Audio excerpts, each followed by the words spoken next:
Praise the Lord. आप सबों को आज जब हम इस संध्या समय में मनन करने के लिए बैठे हैं, अपने आसपास में जब हम अपनी नजर दौड़ाते हैं, चारों ओर देखते हैं हमारे आसपास के लोगों को, तो हम पाते हैं कि दुनिया विनाश की ओर बढ़ते चली जा रही है। कोई भी उपाय नहीं दिख रहा है, सिर्फ एक ही उपाय है और वो है प्रभु यीशु मसीह। लोगों को बचाने का, विनाश की ओर जाने से लोगों को बचाने का, क्योंकि लोग मर मर के नाश हो रहे हैं। बहुत से लोगों तक अभी तक परमेश्वर का वचन नहीं गया है। बहुत से लोगों ने अब तक प्रभु यीशु मसीह को अपना उद्धारकर्ता ग्रहण नहीं किया है। आज भी बहुत से लोग प्रभु से दूर हैं। उन्हें प्रभु के पास लेकर आना है। उन्हें ये संदेश, ये सुसमाचार जो परमेश्वर के द्वारा हमारे लिए आया कि परमेश्वर ने जगत से ऐसा प्रेम रखा कि उसने अपना इकलौता पुत्र दे दिया कि जब हम सब सारे जगत के लोग जब उस पर विश्वास करेंगे तो हम नाश नहीं होंगे, परंतु हमें अनंत जीवन प्राप्त होगा। ये संदेश हमें लोगों तक पहुंचाना है और ये संदेश लोगों तक हम तभी पहुंचा सकते हैं जब हम उन तक संदेश लेकर जाएंगे, एक संदेश वाहक की तरह। परमेश्वर ने आपको चुना, परमेश्वर ने मुझे चुना कि हम अपने जीवन की गवाही के द्वारा लोगों को बता सकें, लोगों को परमेश्वर के पास ला सके, लोगों को प्रेम संदेश सुना सके, लोगों को उद्धार के बारे में बताकर उन्हें विनाश होने से, नाश होने से बचा सके, उस अनंत राज्य में लेके जा सके। इसके लिए परमेश्वर ने मुझे और आपको चुना है। अब ये हमारी जिम्मेदारी होती है कि हम लोगों के बीच में परमेश्वर के वचन को लेके जाएं। ये हमारी जिम्मेदारी है। और यदि हम इसको नहीं करेंगे, हमारे पास कई बहाने होते हैं, तो परमेश्वर हमारे बदले किसी और को खड़ा कर देगा। वचन हमसे कहता है, जब हम एस्तर रानी के बारे में पढ़ते हैं एस्तर की पुस्तक में, जब उसके हम 4th चैप्टर को पढ़ेंगे तो हम उसे पाते हैं 4th चैप्टर में कि मोर्दके जो उसका भाई था वो उससे कहता है, क्या जाने तुझे ऐसे समय के लिए ही ये राजपद मिला है? यदि इस समय तू खड़ी नहीं होगी तो तू और तेरा घराना नाश हो जाएगा, क्योंकि परमेश्वर किसी और को इस कार्य के लिए उपयोग में ले आएगा। तो यदि आपको ये अवसर मिलता है कि आपको वचन को लेके जाना है, तो आपको वचन को लेके जाना है, क्योंकि अवसर दोबारा नहीं मिलेगा। हर बार अवसर नहीं मिलता। एक बार मिला, उस अवसर को तुरंत आप थाम लीजिए और उस अवसर को आप जाने मत दीजिए और परमेश्वर के वचन को लेके जाइए बिना किसी बहाने के। क्योंकि बहुत से लोग बहाना करते हैं और परमेश्वर के वचन को ले जाने में अक्षम हो जाते हैं, जाते नहीं हैं, और वो उस आशीष को जो परमेश्वर ने उनके लिए रखी वो खो देते हैं। आज परमेश्वर, आज के इस शाम में जब हम इस समय में परमेश्वर के वचन पर मनन करने जा रहे हैं, आज परमेश्वर आपको बहुत आयत की आशीष देना चाहता है। आपको बताना चाहता है कि आप अपने जीवन में झांक के देखिए कि क्या आप चुने हुए लोग हैं जिन्हें परमेश्वर ने अपने वचन के लिए, अपने कार्य के लिए चुना है। हम परमेश्वर का धन्यवाद देते हैं कि हम चुने हुए लोग हैं। हम परमेश्वर का धन्यवाद देते हैं कि हमारे लिए प्रभु यीशु मसीह संसार में आया और उसने मेरे लिए और आपके लिए कोड़े खाए, मेरे लिए और आपके लिए कांटों का ताज पहना, मेरे लिए और आपके लिए उस क्रूस की मृत्यु को सहा। इसके लिए हम परमेश्वर का धन्यवाद करते हैं। इस संध्या समय में हम अपनी आंखों को बंद करेंगे और हम प्रार्थना में जाएंगे। और इस समय में मैं इस मीटिंग में, इस मनन के इस समय में, मैं उन सभी का युवा मिनिस्ट्री की तरफ से स्वागत करती हूँ। उन सारे लोगों का जो इस समय जुड़े हैं, देश विदेश के हर जगह के लोग, जहां कहीं के भी लोग जुड़े हैं, आने वाले समय में जुड़ेंगे और परमेश्वर के वचन को सुनेंगे, उन सारे लोगों का मैं इस समय स्वागत करती हूँ। इस समय हम धन्यवादित हैं, परमेश्वर का धन्यवाद करते हैं रेवरेंड चरणजीत सिंह जी के लिए और उनके पूरे फैमिली और उनकी पूरी टीम के लिए जो इस कार्य में लगे हैं कि परमेश्वर ने जिस कार्य के लिए उन्हें चुना है वो उसे पूरा कर रहे हैं। मैं धन्यवाद देती हूँ परमेश्वर का और इस समय के लिए विशेष रूप से गॉड्स मिनिस्ट्री की ओर से, गॉड्स लव मिनिस्ट्री की ओर से आप सबों को का स्वागत करती हूँ। आपका धन्यवाद करती हूँ कि इस समय में, ये समय आपने परमेश्वर के चरणों के पास जाकर उसके वचन को सुनने के लिए निकाला। परमेश्वर निश्चित रूप से आपको आज आशीष देना चाहता है, आज आपसे बात करना चाहता है कि आप अपने जीवन में झांकिए और देखिए कि क्या आप इस कार्य के लिए चुने हुए हैं। हम अपनी आंखों को बंद करेंगे और कुछ समय हम प्रार्थना में बिताएंगे।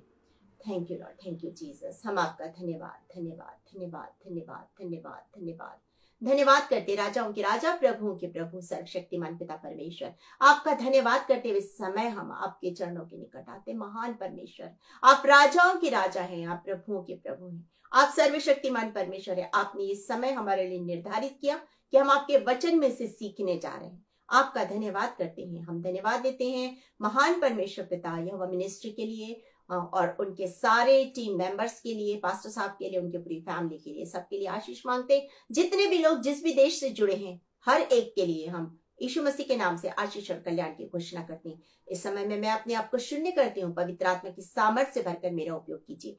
एक एक शब्द आपकी ओर से हो, एक भी शब्द मेरी ओर से ना हो। धन्यवाद के साथ ये प्रार्थना यीशु मसीह के नाम से मांग लेते हैं। सुनिए और ग्रहण कीजिए। आमीन आमीन। आप मेरे साथ निकाल लीजिए निर्गमन और उसका 3रा अध्याय। निर्गमन एक्सोडस चैप्टर 3 उसका 3रा अध्याय और उसके मैं 7 वर्ष से लेकर आपके लिए पढ़ूंगी। यहां पर इस प्रकार लिखा है, फिर यहोवा ने कहा, मैंने अपनी प्रजा के लोग जो मिस्र में हैं उनके दुख को निश्चय देखा और उनकी चिल्लाहट परिश्रम कराने वालों के कारण होती है, इसको भी मैंने सुना और उनकी पीड़ा पर मैंने चित्त लगाया। इसलिए अब मैं उतर आया हूं कि उन्हें मिस्रियों के वश से छुड़ाऊं और उस देश से निकालकर एक अच्छे और बड़े देश में, जिसमें दूध और मधु की धाराएं बहती, अर्थात कनानी, हित्ती, एमोरी, परिज्जी, हिब्बी और यबूसी लोगों के स्थान में पहुंचाऊं। इसलिए अब सुन, इजराइलियों की चिल्लाहट मुझे सुनाई पड़ी और मिस्रियों का उन पर अंधेर करना भी मुझे दिखाई पड़ा। इसलिए मैं तुझे फिरौन के पास भेजता हूं कि तू मेरी इजरायली प्रजा को मिस्र से निकाल ले आए। परंतु मूसा ने परमेश्वर से कहा, मैं कौन हूं जो फिरौन के पास जाऊं और इजरायलियों को मिस्र से निकाल लाऊं। उसने कहा, निश्चय मैं तेरे संग रहूंगा और इस बात का कि तेरा भेजने वाला मैं हूं तेरे लिए यह चिन्ह होगा कि जब तू उन लोगों को मिस्र से निकाल चुके तब तुम इसी पहाड़ पर परमेश्वर की उपासना करोगे। परमेश्वर अपने वचन के पढ़े सुने जाने पर आशीष दे। हम इसके आगे भी और देखते जाएंगे बीच में। इस समय जब हम देख रहे हैं, परमेश्वर ने मूसा को बुलाया अपने कार्यों के लिए। प्रभु अपने कार्य और अपनी योजनाओं के लिए मूसा को चुनता है, क्योंकि उसके कानों में इजराइल के लोगों का दुख, उनकी परेशानी पड़ी है। वो कराह रहे हैं, वो दुहाई दे रहे हैं यहोवा परमेश्वर की, और वो दुहाई परमेश्वर के कानों तक पहुंची है। और जब परमेश्वर के कानों तक पहुंची तो परमेश्वर पिता ने तुरंत मूसा को चुना कि वो जाए और जाकर के इस कार्य को पूरा करे। लेकिन इस समय मूसा कह रहा है, परंतु यहां पर हमने पढ़ा अभी कि परंतु मूसा ने परमेश्वर से कहा, परंतु आया, परंतु मतलब परमेश्वर ने मुझे चुना, परंतु मैं कैसे जाऊं। बात यहां पर ये हो गई। मूसा ने कहा कि मैं कौन हूं, वहां जाऊंगी फिरौन के सामने जाकर के कहूं। इसके आगे जब आप देखोगे तो आप उसमें पाएंगे 4th चैप्टर के 1st वर्ष में लिखा है, वे मेरा विश्वास नहीं करेंगे और न मेरे सुनने की वरन कहेंगे, यहोवा ने तुझको दर्शन नहीं दिया। जब हम इसी के 4 के 10 में देखेंगे तो हम पाएंगे, हे मेरे प्रभु, मैं बोलने में निपुण हूं, नहीं तो मैं ना तो पहले था और ना जब से तू अपने दास से बातें करने लगा, मैं तो मुंह और जीभ का भद्दा हूं। ये सारी चीजों को हमने 3 अध्याय से लेकर 4थे अध्याय तक देखा। 3rd चैप्टर से 4th चैप्टर तक हम इन्हीं चीजों को देख रहे हैं कि परमेश्वर मूसा से बात कर रहा है और मूसा यहाँ पर बहाना कर रहा है, मैं कैसे जाऊं, मैं नहीं जा सकता, किसी और को भेज दो। बात ये है यहाँ कि मैं नहीं कर सकता हूं। हमारी जिंदगी में भी इस तरह की बुलाहट जब आती है, परमेश्वर हमें चुनता है, परमेश्वर चाहता है कि हम उसके कामों को करें, लेकिन हमारे सामने भी जब ये चीज आती है तो हम भी कुछ ना कुछ ऐसा सोचने लगते हैं, कोई ना कोई बहाना करने लगते हैं। हमारे पास भी तरह तरह के बहाने तैयार हो जाते हैं। यहां पर हम पहली चीज देखते हैं, यहां ये जितना हमने पढ़ा उसमें हम पहली चीज देखते हैं, अयोग्यता का बहाना। पहली चीज हम देखते हैं अयोग्यता का बहाना। हमें लगता है कि हम अयोग्य, हम इस कार्य को नहीं कर सकते, लेकिन हम क्या हैं ये हमारा परमेश्वर जानता है। हम क्या हैं, हम कौन सा कार्य कर सकते हैं, हम कौन सा कार्य नहीं कर सकते। कभी कभी ऐसा होता है कि हम सोचते हैं ये कार्य मैं कर सकती हूँ, मैं इसके लिए बिल्कुल परफेक्ट हूं। ये आप सोच रहे हैं कि आप परफेक्ट है, लेकिन ये परमेश्वर जानता है कि आप किस कार्य के लिए परफेक्ट है। आप किस काम को कर सकते हैं और किस काम को नहीं कर सकते हैं, ये परमेश्वर जानता है। हमें जब परमेश्वर बुलाहट देता है, जब हमें अपने परमेश्वर अपने कार्य को सौंपता है, तो हमें दुनिया भर के बहाने नहीं बनाना। जैसे यहाँ भी मूसा कह रहा है कि परंतु वो मेरी नहीं सुनेंगे, मैं वहां जाऊंगा वो कहेंगे तूने दर्शन नहीं देखा, मैं बोल नहीं सकता हूँ। जब हम यिर्मयाह के बारे में देखेंगे, यिर्मयाह नबी की पुस्तक के 1st चैप्टर में देखेंगे, उसकी 5th वर्स में, तो जब हम उसको पढ़ते हैं तो हम उसे पाते हैं कि परमेश्वर क्लियरली बोल रहा है कि गर्भ में रचने से पहले मैंने तुझे चुन लिया, तुझ पर चित्त लगाया, तुझे चुन लिया इस कार्य के लिए। तो तुरंत यिर्मयाह कहता है कि मैं तो बालक हूं, मैं तो कैसे जाऊंगा, मैं तो बालक हूं। तो परमेश्वर को पता है आप बालक हैं, आप जवान हैं, आप वृद्ध हैं, आप महिला हैं, आप पुरुष हैं, आप क्या हैं, ये परमेश्वर अच्छी तरह से जानता है।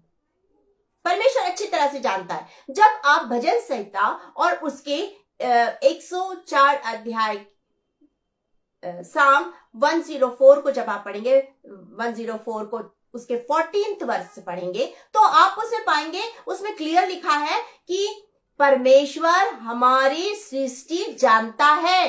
वो जानता है कि हम मनुष्य हैं और हम मिट्टी से बने हैं। ये परमेश्वर को पता है कि हम क्या हैं, हम मिट्टी से बने हैं और हम मिट्टी में मिल जाएंगे। हमारा परमेश्वर जानता है। माफ कीजिएगा, भजन संहिता 103 के 14 में लिखा है कि हमारी सृष्टि को वो जानता है कि हम क्या है, हम क्या है, हम क्या कर सकते हैं या हम क्या नहीं कर सकते हैं, वो जानता है।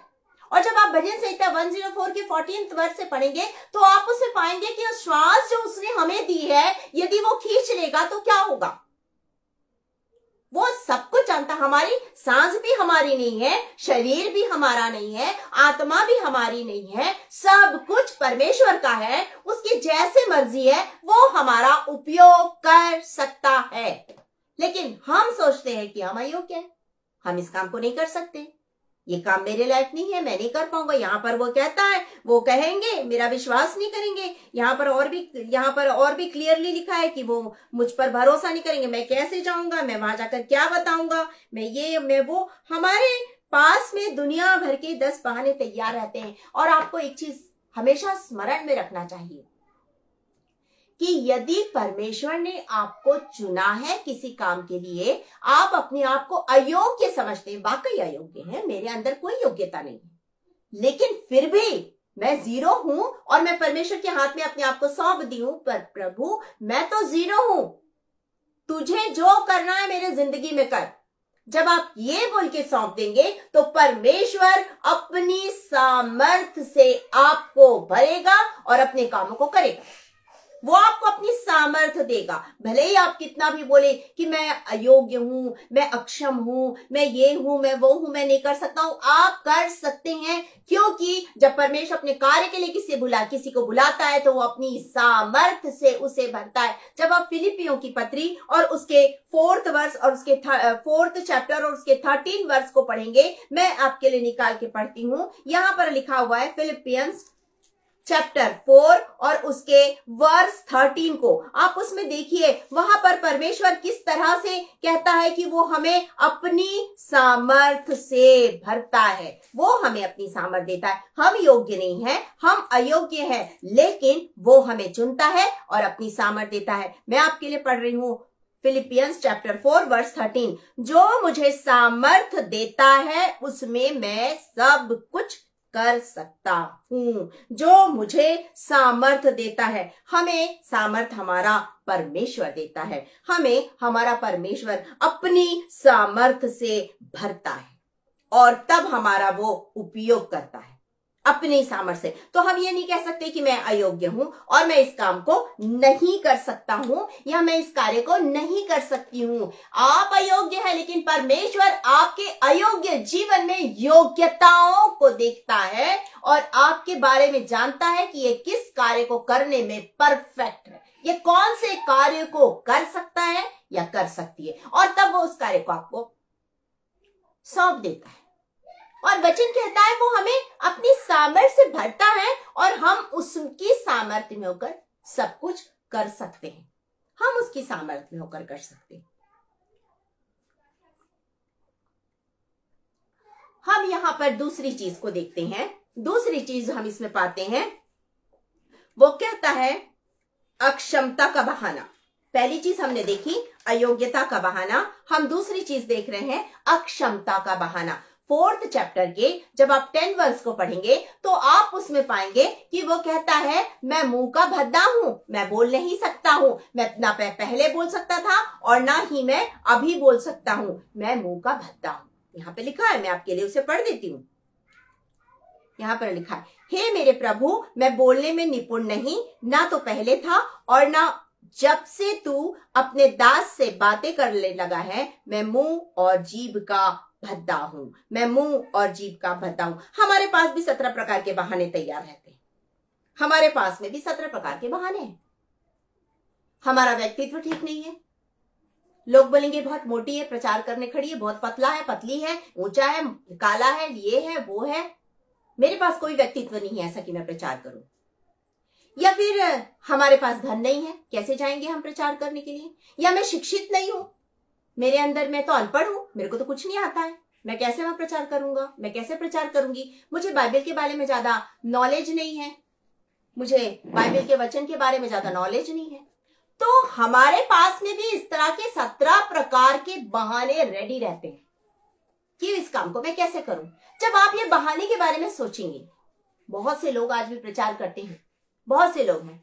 मैं किसी लड़की के विषय में पढ़ रही थी और जब मैं उस लड़की के विषय में पढ़ रही थी तो उसके पास ना हाथ है ना पैर है, दोनों हाथ नहीं है, पैर नहीं है, थोड़ा सा है हाथ का हिस्सा, लेकिन वो बेड पर लेटे लेटे प्रचार करती है।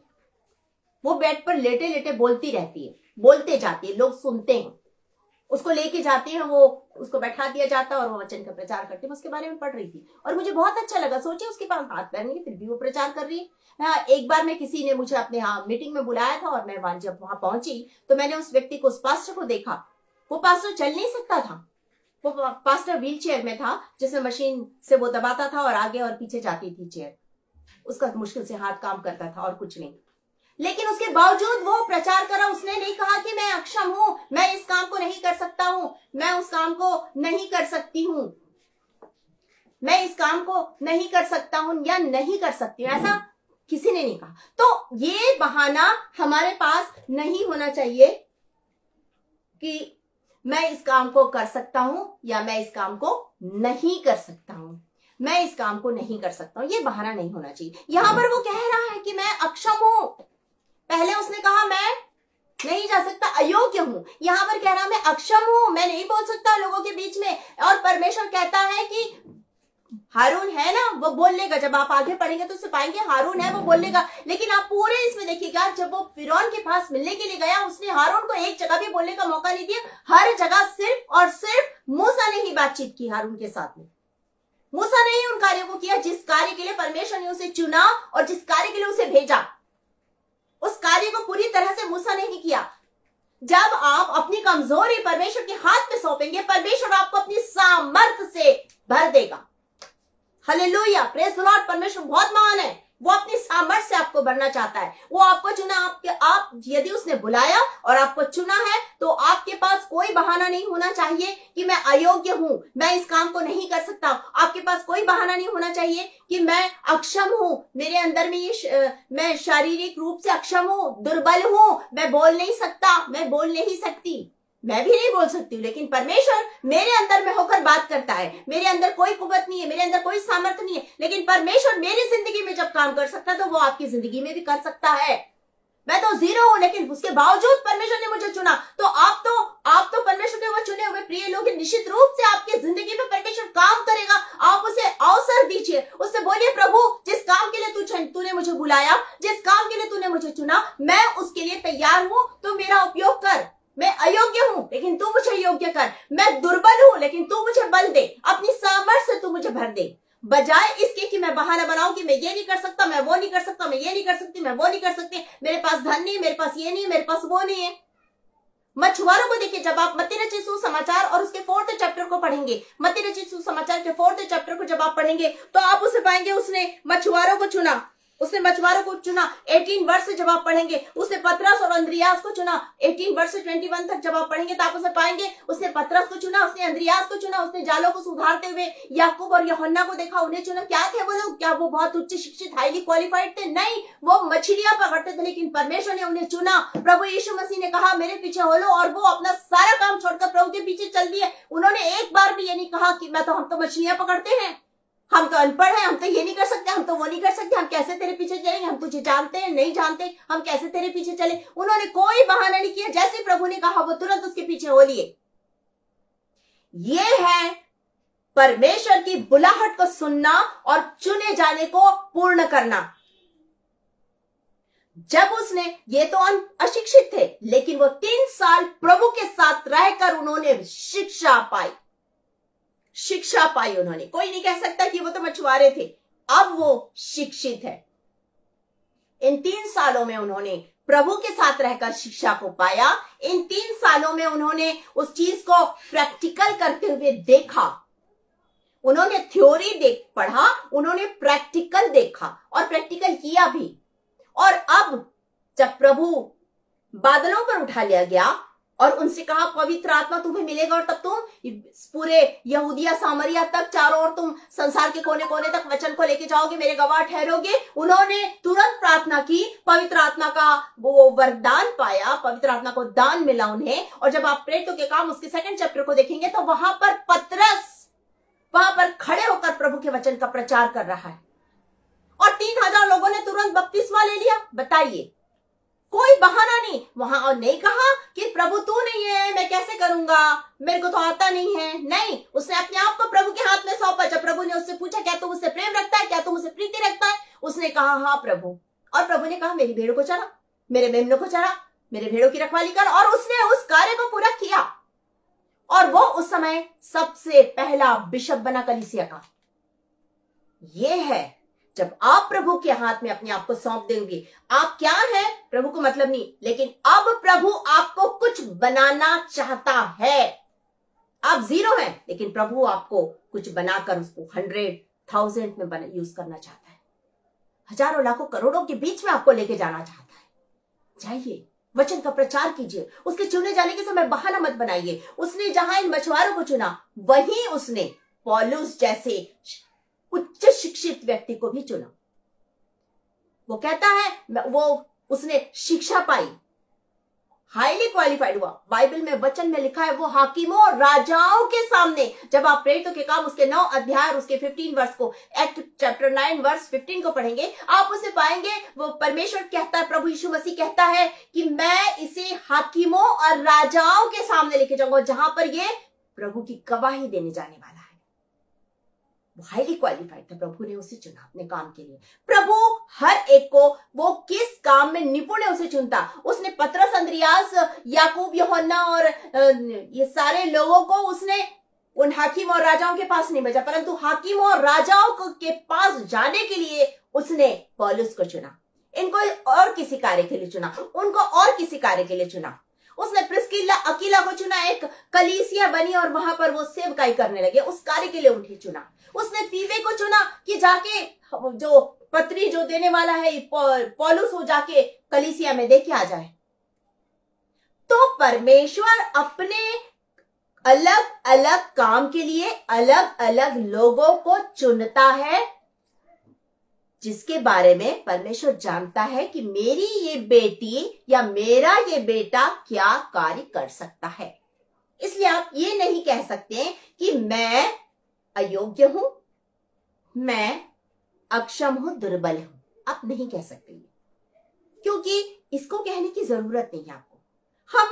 हम ये बोल करके इस बहाने को ना बनाएं, जैसे हमने यहां पर देखा कि वो आगे वो कहता है 13 वर्ष में कहता है निर्गमन, और उसके 4th चैप्टर के 13 वर्ष में, हे मेरे प्रभु कृपया किसी और को तू भेज, कृपया किसी और को तू भेज। यहां पर वो कह रहा है कृपया किसी और को तू भेज। क्यों किसी और को भेजना है? परमेश्वर जिसे चाहता है उसे भेज सकता है, परमेश्वर जिसे चाहता है उसका उपयोग कर सकता है। ये परमेश्वर की इच्छा। कि वो किसका उपयोग करना चाहता है, किसी और को भेज। उसने, जब आप इसके 12 चैप्टर को देखेंगे, उत्पत्ति और उसके 12 अध्याय चैप्टर 12 को देखेंगे, तो आप उसमें पाएंगे कि उसने किसे चुना, अब्राहम को, और अब्राहम की उम्र उसमें लिखी हुई है। मैं आपके लिए इसे पढ़ देती हूं। यहां पर अब्राहम की उम्र इसमें लिखी हुई है। यहोवा के इस वचन के अनुसार अब्राहम चला और लूत भी उसके संग चला, और जब अब्राहम कनान देश से निकला उस समय वह 75 वर्ष का था।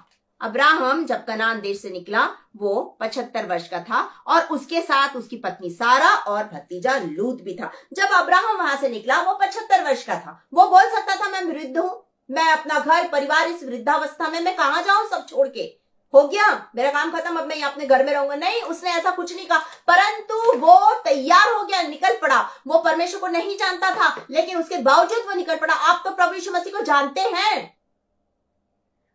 उसने अब्राहम को चुना वृद्धावस्था में, उसने जवान को चुना, उसने जवान को अपने कार्यों के लिए चुना। यहोशू जो जवान था उसने उसको चुना अपने कामों के लिए। उसने एस्तर को चुना, एक स्त्री थी, कोई बोल नहीं सकता कि मैं तो स्त्री हूं। उसने दबोरा को चुना अपने काम के लिए।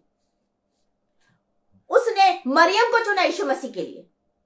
उसने बालक शामुएल को चुना नबी होने के लिए। उसने दाऊद जो चरवाहा था उसको चुना राजा बनाने के लिए। तो परमेश्वर हर एक को चुनता है अपने कामों के लिए। उसने यिर्मयाह नबी को चुना, उसने यशायाह को चुना, उसने तमाम नबियों को चुना। कोई भी नहीं कहा किसी ने कि मैं कैसे करूं और ये और वो, किसी और को भेज। यहां पर लिखा है किसी और को भेज, कृपया, हे मेरे प्रभु कृपया किसी और को तू भेज। नहीं, क्यों कोई और जाएगा, किसी और को नहीं जाना है, परंतु परमेश्वर ने यदि इस काम के लिए आपको चुना है तो आपको ही जाना है। इसलिए मैं आपको ये नहीं बोलना है कि मैं कैसे जाऊं और मैं क्यों जाऊं, और मैं शारीरिक रूप से दुर्बल हूं, मैं छोटा हूं या मैं बड़ा हूं या मैं बूढ़ा हूं या मैं औरत हूं या मैं, ऐसा नहीं, कोई बहाना नहीं। यदि परमेश्वर ने चुना तो उस कार्य को आपको ही पूरा करना है। हम पहली चीज देख रहे थे अयोग्यता का बहाना। हमने दूसरी चीज देखा अक्षमता, दुर्बलता का बहाना। हम तीसरी चीज देख रहे हैं कि हमारे पास अभाव है, समय अभाव, धन अभाव का बहाना। हमारे पास तो समय नहीं है। क्यों समय नहीं है? मेरा घर नहीं बना है, मेरे बच्चों की शादी नहीं हुई है, या मेरी शादी नहीं हुई है, या ऐसा नहीं हुआ है, या वैसा नहीं हुआ है। हमारे पास भी 17 प्रकार के फिर बहाने हो जाते हैं कि ये कैसे करे और वो कैसे करे। हम भी नहीं करना चाहते हैं, क्योंकि हम कैसे करेंगे, हमारे पास में इतनी सारी जिम्मेदारियां हैं। जब तक हमें इन जिम्मेदारी को पूरा नहीं करेंगे तब तक ये कैसे होगा, ये नहीं हो सकता है। लेकिन परमेश्वर हमसे कुछ कहता है। भजन संहिता 104 104 उसके 28 वर्ष से मैं आपके लिए पढ़ रही हूं। यहां पर लिखा है, तू उन्हें देता है वे चुन लेते हैं, तू अपनी मुट्ठी खोलता है वे उत्तम पदार्थों से तृप्त होते हैं। तू मुंह फेर लेता है और वे घबरा जाते हैं। तू उनकी सांस ले लेता है और उनके प्राण छूट जाते हैं और मिट्टी में फिर मिल जाते हैं। फिर तू अपनी ओर से सांस भेजता है और वे सृजे जाते हैं, और तू धरती को नया कर देता है। जब आप अभी पिछले समय में बीते कुछ समय पहले 2020 से कोरोना नाम की वो बीमारी आई, जिसके कारण क्या हुआ था, लोगों का ऑक्सीजन कम हो गया था। उन लोगों से पूछिए किस तरह सांस, एक एक सांस के लिए कैसे वो तड़प रहे थे। पूछिए उनसे किस तरह तड़प रहे थे। बहुतों ने तो छोड़ दिया अपना सांस, बहुतों को ऑक्सीजन मिला और वो सांस लेने लगे। तो आप ये नहीं कह सकते हैं कि अभी तो बहुत लंबी जिंदगी पड़ी है, मैं इस समय में इस काम को कर लूंगा, या मैं उस समय में इस काम को कर लूंगी। आज अभी इसी समय जैसे ही परमेश्वर आपको चुनता है, परमेश्वर आपको बुलाता है, आप उस काम को करना शुरू कर दीजिए। आप शुरू कर दीजिए उस काम को करना। बहुत समय पहले मैं अपने जीवन की गवाही दे रही हूं कि बहुत समय पहले मैं इतना प्रभु में नहीं थी, मैं प्रभु के बारे में नहीं जानती थी। लेकिन एक हमारे कलीसिया के पासवान आए और उन्होंने कहा इसे संडे स्कूल पढ़ाने भेज दो, और मैं चली गई उसी हफ्ते। और उस हफ्ते जो मैं गई, आज तक प्रभु के उन कामों को मैं कर रही हूं।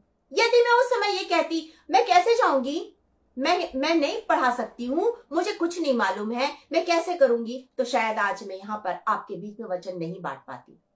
इसलिए यदि नहीं भी आता है और परमेश्वर ने आपको चुना है, किसी माध्यम से, किसी के द्वारा आपको पता चला है कि इस कार्य को करना है, आप तुरंत शुरू कर दीजिए। यदि परमेश्वर का काम है, आप निश्चित रूप से उससे सामर्थ पाएंगे और उस काम को करने पाएंगे। क्योंकि यदि परमेश्वर चुनता है तो अपनी सामर्थ से भरता है, यदि परमेश्वर चुनता है तो पवित्र आत्मा से भरता है, यदि परमेश्वर चुनता है तो वो हर पल हर समय आपके साथ रहता है। वो कहता है अपना मुंह खोल। यिर्मयाह नबी की पुस्तक उसके पहले अध्याय को जब आप पढ़ेंगे, यिर्मयाह चैप्टर 1, तो वो कहता है अपना मुंह खोल। और क्या करेगा वो मुंह खोलने से? वो अपने वचन मुंह में डाल देगा, वो अपने वचन से हमें भर देगा। यहां पर लिखा है, मैं आपके लिए पढ़ देती हूं, यिर्मयाह चैप्टर 1 और उसके 9 वर्ष को। तब यहोवा ने हाथ बढ़ाकर मेरे मुंह को छुआ और यहोवा ने मुझसे कहा, देख मैंने अपने वचन तेरे मुंह में डाल दिए हैं। देख मैंने अपने वचन तेरे मुंह में डाल दिए हैं। तो जब परमेश्वर चुनता है तो वो आपको क्या बोलना है ये भी बताता है, आपको क्या करना है वो ये भी बताता है। आप ये मत सोचिए कि मैं कैसे करूंगा या मैं कैसे करूंगी। यदि परमेश्वर ने आपको चुना है तो आप उस काम को करेंगे। लेकिन यदि आप किसी प्रकार का बहाना बनाएंगे कि अरे मेरा तो घर नहीं बना है, अभी तो ये नहीं हुआ, मेरा वो नहीं हुआ, वो नहीं हुआ, तो बहुत गलत है, ये बहाना बहुत गलत है। क्योंकि वचन हमसे कहता है, जब आप लूका रचित सुसमाचार और उसके चैप्टर 12 को पढ़ेंगे और उसके 16 वर्ष से लेकर 20 तक पढ़ेंगे, तो वहां एक धनवान व्यक्ति के बारे में है कि उसके पास बहुत अनाज उपजा और बहुत उसके पास में खेत और बहुत अनाज आ गया। तो उसने कहा कि मैं और बड़े बड़े गोदाम बनाऊंगा और उसमें पूरा अनाज रख दूंगा और सारा सब कुछ भर दूंगा और फिर मैं चैन से रहूंगा। और क्या कहूंगा मैं, हे मेरे प्राण अब क्या कर, चैन कर, आराम से खा पी और चैन कर। वचन कहता है, प्रभु यीशु मसीह ने कहा, हे मूर्ख अगर आज की रात तेरे प्राण ले लिए जाएंगे तो क्या होगा। तो ये बहाना कि मैं ये नहीं कर सकता या मेरे पास समय का अभाव है, मेरे पास अभी बड़ी नौकरी पड़ी है। बहुत से मिशनरियों को हम जानते हैं जो अपने काम को छोड़कर, प्रभु ने बुलाया तो उस काम को छोड़कर के अपनी नौकरी, बड़ी बड़ी नौकरी, पायलट ऑफिसर थे और टेक्सटाइल इंजीनियर और तमाम प्रकार की बड़ी बड़ी नौकरियों में थे, बड़े बड़े डॉक्टर थे। उन्होंने अपने उन कामों को छोड़ा। क्यों? क्योंकि प्रभु ने बुलाया, जिसमें वो हजारों लाखों रुपए कमा रहे थे। उन्होंने उस काम को छोड़ दिया और उस काम के लिए निकले जिस काम के लिए परमेश्वर ने उन्हें चुना है। और वो गांवों में जाकर रहते थे और वहां रहकर वो प्रचार करते थे गांवों में जाकर। मैं एक मिशनरी फील्ड में गई और वहां पर मैंने देखा कि असम साइड से 2 मिशनरी आए थे। वहां दोनों पति पत्नी डॉक्टर थे और वो अपने बच्चों के साथ उस गांव में, जहां ना लाइट थी ना वहां, आज तो हम लाइट तो मोबाइल तो पानी तो ये वो नल, वहां कुछ भी नहीं था। वहां एक गंदी सी गंदली सी नदी बहती थी जिसमें बहुत मुश्किल से पानी आता था और बहुत मुश्किल से उसे भरा जाता था, उसे उबाला जाता था, छाना जाता था, उबाला जाता था और तब वो पीते थे उसको। वहां कोई चीज की फैसिलिटी नहीं थी। वो हजारों रुपए कमाने वाले इतने बड़े डॉक्टर थे वो लोग। हाँ, वो अपने उस कार्य को छोड़ करके उस मिशनरी वर्क के लिए उस अंधकार में पड़े लोगों के बीच में जाकर वहां रहने लगे और वहां जाकर रहते हुए वो प्रचार कर रहे थे। ये है जब परमेश्वर बुलाता है, चुनता, और वो बहुत खुश थे। उन्होंने कहा कि वो इतने खुश थे जब वो जॉब करते थे और हजारों रुपए घर में आ रहे थे, तो वो इतने खुश नहीं थे जितने यहाँ पर उस वक्त उन्हें 2000 रुपए तनख्वाह मिलती थी एक जन को।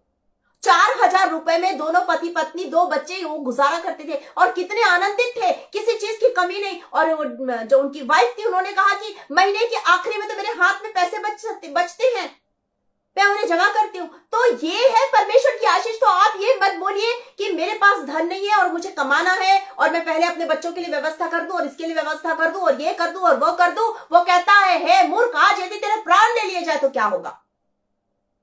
आज यदि तू, आज की रात यदि तेरी जिंदगी की आखिरी रात है तो तू कल क्या करेगा, कहां से पैसा जमा करेगा, कहां से ये होगा, कहां से वो होगा, नहीं हो सकता है। तो ये बहाना गलत है। ये बहाना मत बनाइए कि मेरे पास ये काम है, मेरे पास वो काम है, अभी शादी करना, ब्याह करना, ये करना, वो करना।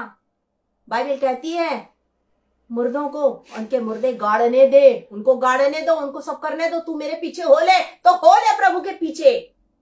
मत बोल कि मैं जाल से उतार रहा हूं, मुझे मछलियां पकड़नी, मुझे मछलियां बेचनी है, वो नहीं बोल रहे। वो चल पड़े प्रभु के पीछे, प्रभु ने बुलाया, वो चल पड़े प्रभु के पीछे। आज प्रभु आपको बुला रहा है, छोड़ दीजिए सारे काम को, चल पड़िए प्रभु के पीछे। वो आशीष देगा, आपकी जिंदगी में किसी भी चीज की कोई कमी और घटी कभी नहीं होने पाएगी, क्योंकि वो आपको आशीष देगा कि उसने आपको बुलाया है, उसने आपको चुना है। वो निश्चित रूप से बहुतायत की आशीष देगा, वो आपको बहुतायत की आशीष देगा। परमेश्वर ने इसहाक को आशीष दी, वो जहां रहता था वहां रहते हुए उसे आशीष दी। उत्पत्ति के मैं आपके लिए पढ़ देती हूं उसको, वहां पर अकाल पड़ा था। उत्पत्ति उसके 26 अध्याय, जेनेसिस चैप्टर 26। उस समय देश में अकाल पड़ा, यह उस पहले अकाल से अलग था जो अब्राहम के दिनों में पड़ा था। इसलिए इसहाक गरार को पलिश्तियों के राजा अबीमेलेक के पास गया और वहां यहोवा ने उसको दर्शन देके कहा, मिस्र में मत जा, जो देश मैं तुझे बताऊं उसी में रह, तू इसी देश में रहकर और मैं तेरे संग रहूंगा और तुझे आशीष दूंगा और वे सब देश जो तुझको और तेरे वंश को दूंगा और जो शपथ मैंने तेरे पिता अब्राहम से खाई है उसी पूरी करूंगा। और जब आप इसे पढ़ेंगे, आगे पढ़ेंगे, तो आप इसमें पाएंगे 12 वर्ष में लिखा है, इसी के 26 के 12 में, फिर इसहाक ने उस देश में जोता बोया और उसी वर्ष 100 गुना फल पाया और यहोवा ने उसको आशीष दी। यहोवा ने उसको आशीष दी। जब परमेश्वर आपको किसी काम के लिए चुनता है और उससे आप जब उस कार्य को पूरा करते हैं, यकीन मानिए परमेश्वर आपको बहुतायत की आशीष देगा, इतनी आशीष कि आप गिन भी नहीं सकते। वो इतनी आशीषों से आपको भरेगा। बस आप उस पर विश्वास कीजिए और उस बुलाहट को, उस चुने जाने को आप पूरा कीजिए। आपको बुलाया है, आपको चुना है, आप उस काम को कीजिए। निश्चित रूप से जिस जगह में आपको भेज रहा है वो जगह आशीषित हो जाएगी। जो काम आपको दे रहा है उसके द्वारा आप आशीष पाएंगे और आपके कारण वहां के लोग आशीष पाएंगे। ठीक उसी तरह जैसे यूसुफ के समय में यूसुफ के कारण पोतीपर के घर में आशीष आई। जब आप उत्पत्ति 39 चैप्टर को पढ़ेंगे आप उसे पाएंगे, यूसुफ के कारण पोतीपर के घर में आशीष आई। आपकी वजह से शायद आपके आसपास के लोगों के जीवन में या जिस काम के लिए आप चुने गए, जब आप उस काम को पूरा करेंगे, हो सकता है वहां पर आशीष पाएंगे। हो सकता है प्रभु ने आपको आपके कार्य क्षेत्र में रखा है और चाहता है प्रभु की वहां रहते हुए, जहां आप जॉब करते हैं, आप चाहे टीचर हो, चाहे आप हॉस्पिटल में कार्य करते हो, आप जहां भी जिस भी क्षेत्र में आप कार्य कर रहे हैं, उस क्षेत्र में रहते हुए परमेश्वर की उस आशीष को पाएंगे। जब अपने जीवन के द्वारा दिखाएंगे, जीवन के द्वारा गवाही देंगे, जीवन के द्वारा वचन का प्रचार करेंगे, वो आशीष मानसून के समान, बारिश के समान आपकी जिंदगी में आ जाएगी। इसलिए बिना किसी हील हुज्जत के उस कार्य को कीजिए जिस कार्य के लिए परमेश्वर ने आपको चुना है। हो सकता है परमेश्वर आपको बाहर नहीं भेजना चाहता है, तो आप जब अपने घर में रहते हैं तो आप घर में रहकर प्रार्थना कीजिए, अपने कार्य क्षेत्र में रहकर प्रार्थना कीजिए, क्योंकि आज संसार को प्रार्थना की बहुत आवश्यकता है।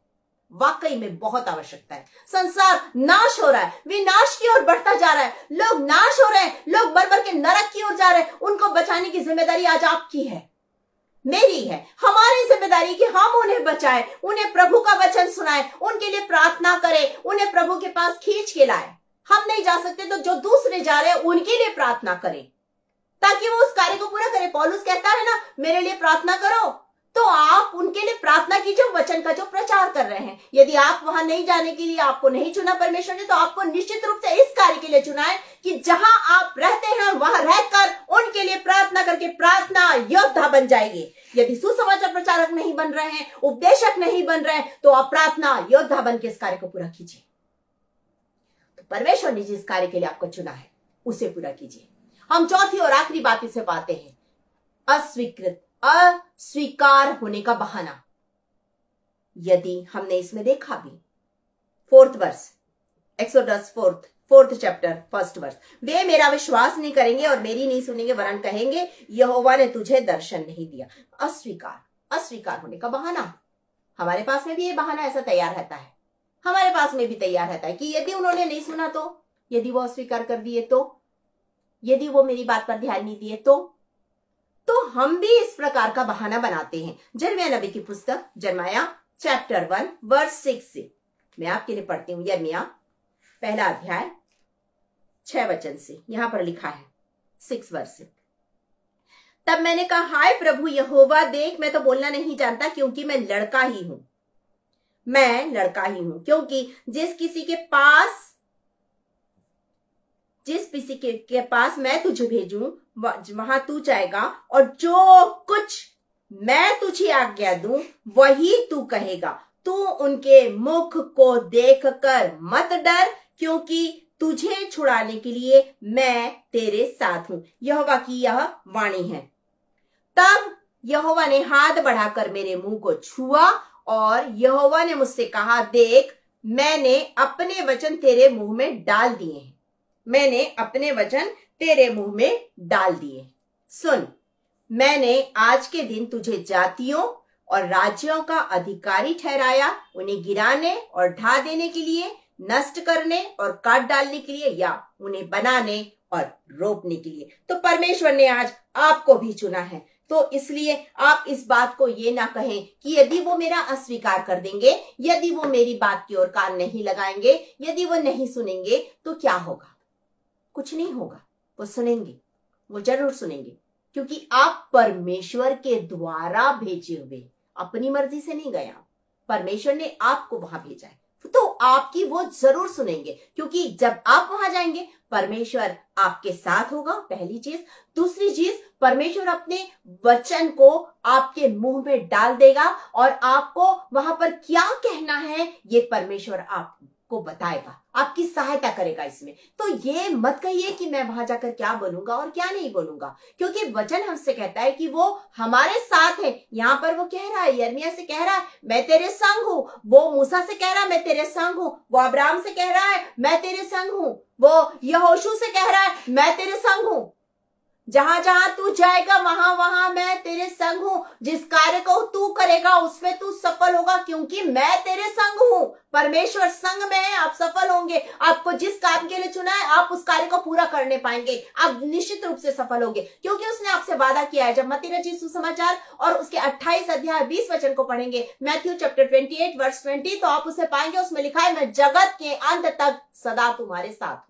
इसलिए इस बारे में मत सोचिए कि वो मेरी नहीं सुनेंगे तो क्या होगा। आपको वचन सुनना और नहीं सुनना उनके ऊपर छोड़ दीजिए। यदि वो सुनेंगे तो आशीष उनके जीवन में आएगी, यदि वो नहीं सुनेंगे तो आप अपने पैरों को झाड़ देना। ये परमेश्वर ने, यीशु मसीह ने आपको आज्ञा दी। जब आप मत्ती रचित सुसमाचार और उसके 10 अध्याय को जब आप देखेंगे, मैथ्यू चैप्टर 10 में आपके लिए उसे पढ़ देती हूँ। मैथ्यू चैप्टर 10 और उसके वर्स 14 और 15 को जब आप देखेंगे तो आप उसमें पाएंगे कि प्रभु यीशु मसीह ने क्या कहा है। वहां पर प्रभु यीशु मसीह ने अपने चेलों को चुना और उन्हें उस जगह पर भेजा कि जाओ और जाकर के क्या करो, वचन का प्रचार करो, बीमारों को चंगा करो, चलते चलते प्रचार करो, स्वर्ग का राज्य निकट आ गया, बीमारों को चंगा करो, मरे हुओं को जिलाओ, कोढ़ियों को शुद्ध करो, दुष्ट आत्मा को निकालो, तुमने सेत मेत पाया है, सेत मेत दो अपने साथ।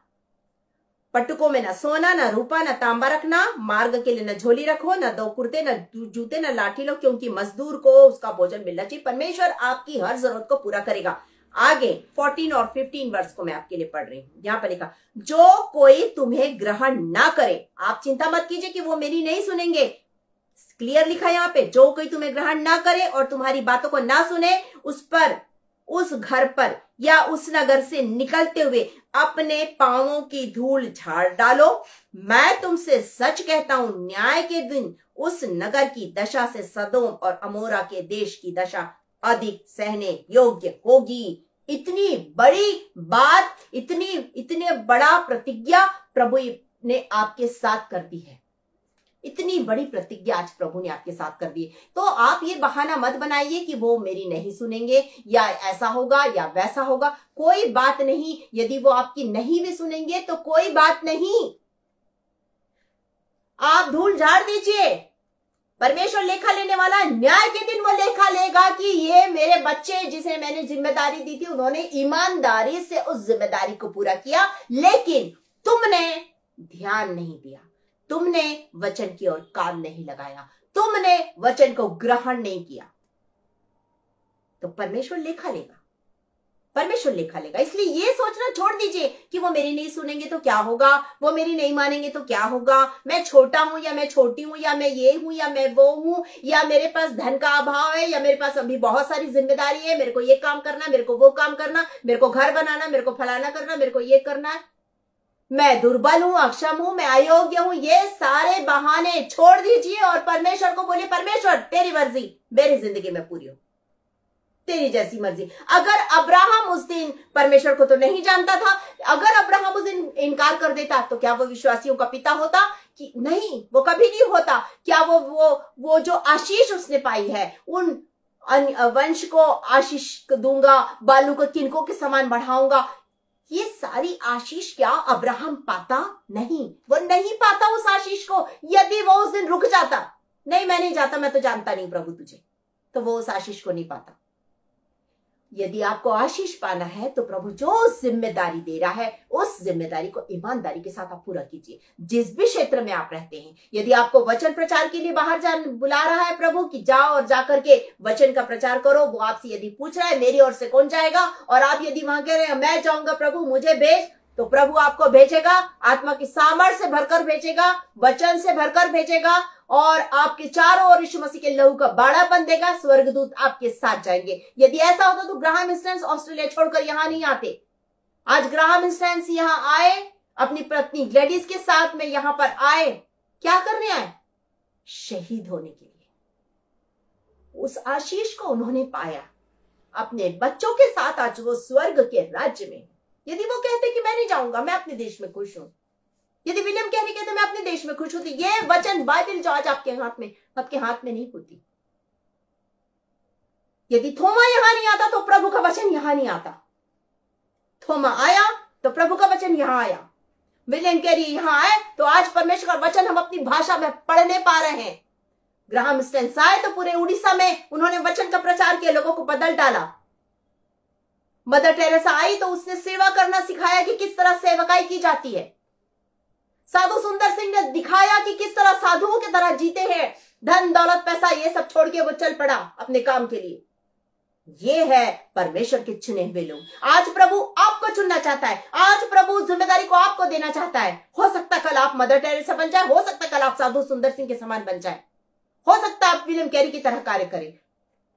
तो परमेश्वर आपको जिस काम के लिए चुनना चाहता, बिना किसी बहाने के उस कार्य को आप पूरा कीजिए, क्योंकि परमेश्वर यदि बुलाता है तो परमेश्वर उसको आशीषित भी करता है। यदि परमेश्वर ने आपको चुना है तो निश्चित जानिए परमेश्वर आपको आशीष देगा और बहुतायत की आशीष देगा। तो उसके बुलाए जाने को आप पूरा कीजिए। मरियम यदि कह देती कि अरे मुझ पर पत्थरवाह किया जाएगा, अगर लोगों को पता चलेगा कि मैं गर्भवती हो गई, मुझे मार दिया जाएगा, पत्थरवाह कर दिया जाएगा, मैं मर जाऊंगी, ये होगा वो होगा, तो यीशु मसीह के जन्म के लिए परमेश्वर किसी और को चुन लेता। लेकिन मरियम ने एक ही बात कही, मुझे तेरे वचन के अनुसार हो, और उसने अपना जीवन समर्पित कर दिया। और परमेश्वर ने अपनी योजना मरियम के जीवन से पूरी कर दी। परमेश्वर ने अपनी योजना मूसा के द्वारा पूरी कर दी। परमेश्वर ने अपनी योजना अब्राहम के द्वारा पूरी कर दी, शामुएल नबी के द्वारा पूरी कर दी, दाऊद राजा के द्वारा पूरी कर दी। आप वचन में, आप उत्पत्ति से लेकर के आप प्रकाशित वाक्य तक पढ़ेंगे, परमेश्वर ने अपनी योजना के लिए जितने लोगों को चुना, उन्होंने उस काम को पूरा किया, और जिसने पूरा नहीं किया उससे वो कार्य छीन लिया गया। शाऊल के लिए परमेश्वर कहता है कि मैं इसको राजा बनाकर पछताता हूं। कहीं ऐसा ना हो कि परमेश्वर आपके लिए भी बोल दे कि मैं इसे इस संसार में भेजकर पछताता हूं, क्योंकि मैंने जिस काम के लिए इसे भेजा उस कार्य को पूरा नहीं कर रहा है या नहीं कर रही है। तो आज आप आशीष पाइए, आशीष पाइए। आपके द्वारा लोग आशीष पाएंगे, आपके द्वारा लोग प्रभु के पास आएंगे, आपके जीवन की गवाही लोगों को बदलने वाली है, क्योंकि समय बहुत कम है। समय बहुत कम है। जब अपने आसपास, आप फिर से मैं उसी बात को दोहरा रही हूं, जब अपने आसपास आप नजर दौड़ाएंगे तो आप देखेंगे कि लोग मर मर कर नाश हो रहे, नरक की ओर जा रहे। जब अपने आसपास आप नजर दौड़ाएंगे तो आप देखेंगे सारे संसार नाश हो रहा है, लड़ाइयां हो रही, झगड़े हो रहे हैं, और तमाम प्रकार की बुराइयां पूरे संसार में आ गई है, पूरे संसार में आ गई है। ऐसे समय में परमेश्वर आपको खड़ा कर रहा है। खड़े हो जाइए उसके कार्य के लिए। बोलिए, प्रभु मैं तैयार हूं, मैं तैयार हूं प्रभु। जिस कार्य के लिए तू मुझे भेजना चाहता उसके लिए मैं तैयार हूं। तू मुझे भेज, मैं जरूर जाऊंगा। आज वो आपसे पूछ रहा है मेरी ओर से कौन जाएगा? बोलिए मैं जाऊंगा, मैं जाऊंगी। अपना जीवन प्रभु के हाथ में सौंप दीजिए। प्रभु आपके जीवन का उपयोग करना चाहता है। उसे अपना पूर्ण समर्पण कर दीजिए। उससे कहिए प्रभु जैसी तेरी मर्जी मेरे जीवन में तो पूरा कर, मेरे जीवन में तो पूरा कर। आज अपना जीवन आप प्रभु को दे दीजिए। इस समय जब हम प्रार्थना कर रहे हैं, बहुत से लोग चाहते हैं हम उनके लिए प्रार्थना करें, उनकी फैमिली के लिए प्रार्थना करें। बहुत से लोग बीमार हैं, आने वाले समय में बहुत से लोग प्रेयर रिक्वेस्ट भेजेंगे। अभी भी बहुत से लोगों ने प्रेयर रिक्वेस्ट भेजा। हर एक प्रार्थना निवेदनों को इस समय हम परमेश्वर पिता के पास रखेंगे। हम उन सारे लोगों के लिए प्रार्थना करते हैं जो चाहते हैं कि हम उनके लिए, उनके परिवार के लिए प्रार्थना करें। जो बीमार है हम उनके चंगाई के लिए प्रार्थना करेंगे। जो किसी प्रकार के परेशानी में है उनके सारे परेशानियां दूर हो जाए। यदि वो किसी प्रकार के बंधन में, उनके सारे बंधन टूट जाए। आज हम प्रार्थना करेंगे उन सब के लिए। अपनी आंखों को बंद करेंगे, अपने आप को प्रभु के हाथ में सौंपेंगे और प्रभु से कहेंगे प्रभु मेरे दिल में आ, प्रभु मेरी जिंदगी में आ, प्रभु मेरे जीवन में आकर तू कार्य कर। आज प्रभु आपको चुना है अपने कार्यों के लिए, वो आपको बुला रहा है। उस बुलाहट के अनुसार आप कार्य कीजिए। अपनी आंखों को बंद कीजिए, अपना जीवन प्रभु के हाथ में दीजिए और उससे कहिए प्रभु मुझे छू ले, प्रभु मुझे छू ले। मैं तेरे कार्य को करने के लिए तैयार हूं। मैं अपना जीवन तुझे देता हूं, मैं अपना जीवन तुझे देती हूँ। इस समय जितने बीमार हैं अपने आप को प्रभु के हाथ में दीजिए और वो जो उसने चंगाई रखी उसे आप रिसीव कीजिए, उसे आप रिसीव कीजिए। जो किसी प्रकार के बंधन में, उनके सारे बंधन यीशु के नाम से टूटने पाए। अब अपने आप को प्रभु के हाथ में सौंपिए। जो पहली बार प्रभु के पास आए, अपना जीवन प्रभु के हाथ में देके कहिए प्रभु मेरा उपयोग कर, मैं मिट्टी हूं तू कुम्हार, तू जैसा चाहता है मेरा उपयोग कर, तेरी मर्जी मेरी जिंदगी में पूरी होने पाए। उससे कहिए प्रभु मेरा जीवन ले ले, मेरा जीवन ले, क्योंकि समय बहुत कम है, बहुत थोड़ा सा समय बचा है। इस थोड़े से समय में अपनी जिंदगी में झांक कर देखिए कि आपने क्या पाया है, आपने क्या खोया है। आप झांक के देखिए, उस आशीष को पाइए जो प्रभु आपको देना चाहते हैं। उस आशीष को पाइए। क्या पा लिया दुनिया से तू, हे मुसाफिर सोचो जरा।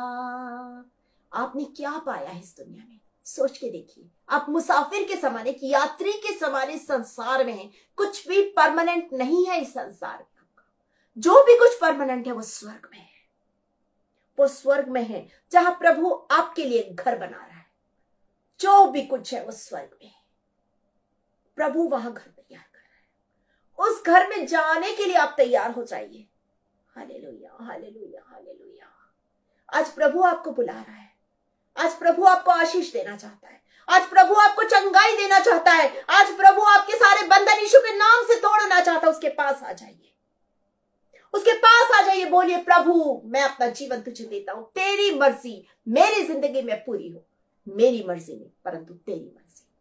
Hallelujah, hallelujah. धन्यवाद प्रभु जी, धन्यवाद करते पिता परमेश्वर, महान परमेश्वर पिता, आपने हमें चुना है फल लाने के लिए। खुदा हम प्रार्थना करते हैं हम फल लाने वाले बन जाए। खुदा हम खाली हाथ आपके राज्य में ना आए परंतु हम बहुत से फल आपके राज्य में लेके आ सके। महान परमेश्वर पिता धन्यवाद देते आप हमारे लिए घर तैयार कर रहे हैं कि हम वहां पर आ जाए, क्योंकि ये संसार में हम यात्री के समान है और हमें वापस अपने घर में आना है। खुदा हम आपका धन्यवाद करते हैं। राजाओं के राजा, प्रभुओं के प्रभु, प्रार्थना करते हैं पिता जिस कार्य के लिए आपने हमें चुना है हम वो कार्य पूरा कर सके। इस समय हम जितने लोग इस समय फेसबुक लाइव में जुड़े हैं उन सबके लिए आशीष और कल्याण की घोषणा करते हैं। हम प्रार्थना करते हैं यहोवा मिनिस्ट्री के लिए, उनके पूरे टीम के लिए, पास्टर जी के लिए और उनके पूरे फैमिली के लिए, सबके लिए आशीष और कल्याण को मांगते हैं। हम प्रार्थना करते हैं महान परमेश्वर पिता, राजाओं के राजा, प्रभुओं के प्रभु, जितने सिर आपके सामने झुके हैं, आज कोई भी खाली हाथ न रहे। एक एक से बात कीजिए प्रभु, एक एक से बात कीजिए प्रभु, एक एक को अपने कामों के लिए चुनिए प्रभु। और राजाओं के राजा, प्रभु के प्रभु, अपनी आशीषों से भर दीजिए खुदा। धन्यवाद करते पिता, धन्यवाद करते आज के वचन के लिए। जब मैंने अपने आप को शून्य किया, आपने मुझे आत्मा की सामर्थ्य से भरकर मेरा उपयोग किया। एक एक शब्द आपकी ओर से था, एक भी शब्द मेरी ओर से नहीं था। सारी बातों के लिए आपका धन्यवाद करते हुए प्रार्थना यीशु मसीह के नाम में होकर मांगते, सुनिए, ग्रहण कीजिए। आमीन, आमीन। आशीष ग्रहण करेंगे। परमेश्वर तुम्हें आशीष दे और तुम्हारी रक्षा करे। परमेश्वर अपने मुख का प्रकाश तुम पर चमकाए और तुम पर अनुग्रह करे। परमेश्वर पिता का अनुग्रह, प्रभु यीशु मसीह का प्रेम और पवित्र आत्मा की संगति और सहभागिता निरंतर प्रभु यीशु मसीह के दोबारा आगमन तक उसका प्रेम, अनुग्रह और शांति आपके जीवन में बनी रहे। आमीन आमीन। परमेश्वर आप सबों को आशीष दे। Praise the Lord. God bless you.